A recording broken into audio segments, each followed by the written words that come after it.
વડોદરાના OP road પર car reverse લેવા બાબતે વાહન ચાલકો વચ્ચે મારામારી, દંપતી ઇજાગ્રસ્ત। સંસ્કારી નગરી વડોદરાના ઓપી રોડ પર મલ્હાર પોઈન્ટ નજીક આવેલી જાણીતી જગદીશ ફરસાણની દુકાન બહાર વાહન રિવર્સ લેવા જેવી નજીવી બાબતે ઉગ્ર વિવાદ સર્જાયો હતો। કાર ચાલક દ્વારા ફોર વ્હીલર રિવર્સ લેતી વખતે એક્ટિવા ચાલક સાથે બોલાચાલી થઈ હતી, જે જોતજોતામાં હિંસક હાથાપાઈના પરિણમી હતી। મળતી માહિતી મુજબ કાર ચાલક અને એક્ટિવા સવાર યુવક વચ્ચે બોલાચાલી વધતા કાર ચાલકે ઉશ્કેરાઈને હુમલો કર્યો હતો। આક્ષેપ છે કે તસ્કરો અજાણ્યા કાર ચાલકે એક્ટિવા સવાર યુવક અને તેની સાથે રહેલી પત્નીને ઢોરમાર માર્યો હતો। આ હુમલામાં દંપતીને ઈજાઓ પહોંચતા તેમને તાત્કાલિક સારવાર અર્થે ગોત્રી GMERS હોસ્પિટલમાં ખસેડવામાં આવ્યા છે। આ સમગ્ર ઘટના અંગે પીડિત દંપતી દ્વારા અકોટા પોલીસ સ્ટેશનમાં લેખિત ફરિયાદ નોંધાવવામાં આવી છે। ઈજાગ્રસ્ત દંપતીએ પોલીસ સમક્ષ ન્યાયની ગુહાર લગાવી છે અને જાહેર રસ્તાઓ પર આવી ગુંડાબુદ્ધિ આચરતા તત્વો સામે કડકમાં કડક કાનૂની કાર્યવાહી કરવામાં આવે તેવી માંગ કરી છે। જાહેર માર્ગ પર બનેલી આ ઘટના બાદ હવે અકોટા પોલીસ આરોપીઓ સામે શું કાનૂની પગલાં ભરે છે તેના પર સૌની નજર મંડાયેલી છે।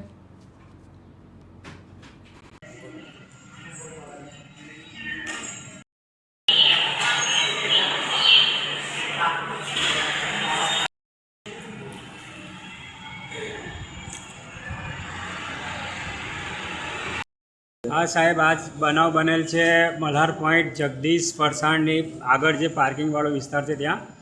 અમે ICICI બેંક તરફથી મેં ને મારી વાઈફ આવતા હતા ગાડી સ્કૂટર પર, અને ત્યાંથી ભાઈ રિવર્સ રિવર્સ લઈને વળાવતા હતા। તો ત્યાં આગળ એમની ગાડી અમારા પર ટચ થવા જતી હતી। તે કારણે અમે બૂમ પાડીને કીધું કે ભાઈ તમે જરા પાછળ જુઓ તો ખરા, તમે અત્યારે અમને ઠોકી દેતા અમને ઈજા થઈ જતી। તો એ ભાઈએ એમ તેમ આડફેર બોલી અને બહાર આવીને હાથ ચાલાકી કરીને અમને મારઝૂડ કર્યા, અને મને અહીંયા આગળ મોટી ઈજા આવી છે।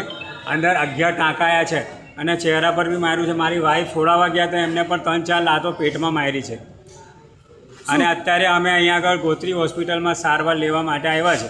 પોલીસ ફરિયાદ કરી જવા માટે પોલીસ ફરિયાદ અકોટા પોલીસ સ્ટેશનમાં કરવાની છે। અત્યારે બધી અહીંયા આગળ ટ્રીટમેન્ટ લઈને હવે ત્યાં આગળ કરવાનું છે સાહેબ। શું માંગ છે? હવે સાહેબ અમારી એ જ માંગ છે પોલીસ ને કે અમને ન્યાય મળે અને જલ્દ સે જલ્દ એને પકડે અને લેડીઝને બીજી વાર કોઈ પણ વ્યક્તિ મારે ના, એવી અમે એમને અપેક્ષા રાખીએ છીએ કે એને મતલબ કે કડકથી કડક કાયદા કરે એના ઉપર।